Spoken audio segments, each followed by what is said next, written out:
ආයිබෝවන් අද මම පෙන්වන්න යන්නේ Toyota 1NZ FE පරණ 1NZ පරණ එන්ජින් එකේ වෙන ප්‍රශ්නයක් එක්ක.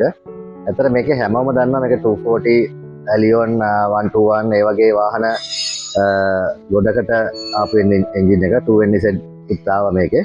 එතකොට මේක මේ එන්ජින් එක ටිකක් ඔයිල් ස්ලජ් වෙනවා. අනිත් එන්ජින්ස් වලට වඩා. හැබැයි මේ 1NZ අලුත් එන්ජින් එකේ ඒක නැහැ. හැබැයි 2007 කාලවල වගේ ආපු එන්ජින්ස් වල මේ සජ් වෙනවා. සජ් වෙලා ඔහම වාහනේ පාවිච්චි කරනවා. ඊට පස්සේ අපිට සමහරකට චෙක් එන්ජින් ඉන්ඩිකේට් කරන්න ගන්නවා VVT සෙන්සර් එකත් එක්ක. අතන මේකෙත් ඒ වගේ මේ ප්‍රශ්නයක් වුණ එකක්. මේකේ කවුරු හරි රිපෙයාර් එකක් කරන්න ගිහිල්ලා තියෙනවා. හැබැයි මේක අතර VVT සෙන්සර් එක දැම්ම එක.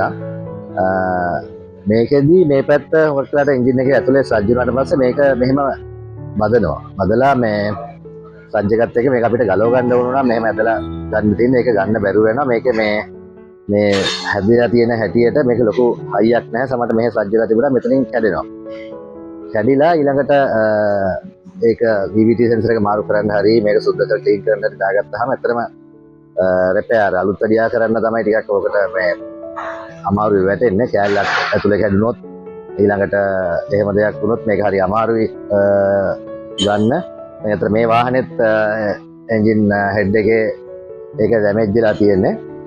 ඉතින් ගොඩක් වෙලාවට මේවා අපි අර හැමදාම ඔයිල් චේන්ජ් ගැන කතා කරන්න කියලා කියනවා. හැබැයි මේකේ ඔයිල් චේන්ජ් සමහරක් වෙලාවට හරි චේන්ජ් එකේදී කරනවා නම් ගොඩක් දුරට මේ වාහනේ මේ ප්‍රශ්න නැහැ. හැබැයි කාලයත් එක්ක සජ් වෙනවා.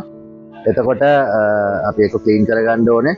නැත්නම් හුඟක් වෙලාවට සමහරක් වාහන එන්ජින් ගලවලා ගත්තාම ටයිමින් චේන් පැත්ත ඒ හැම පැත්තක්ම මේ ගෙවිලා අපිට වැඩක් ගන්න බැරි තත්ත්වයක් වගේ උදා වෙනවා. මේක ටිකක් මේ වාහන 240 121 ඒවා ටිකක් පරණ වෙලා තියෙන හින්දා එන්ජින් ඔයිල් සජ් වෙලාද ඒ පැත්ත ගැන ටිකක් බලන්න.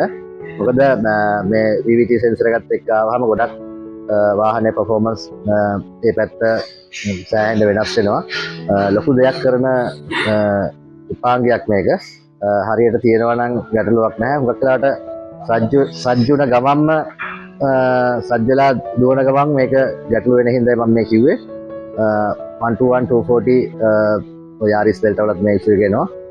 තියෙන අය පොඩ්ඩක් අවධානයෙන් මේ ගැන ඉන්න. මොන හරි ගැටලුවක් තියෙනවා අපි ළඟට අරන් එන්න අපි ඒක නිරාකරණය කරලා දෙන්න.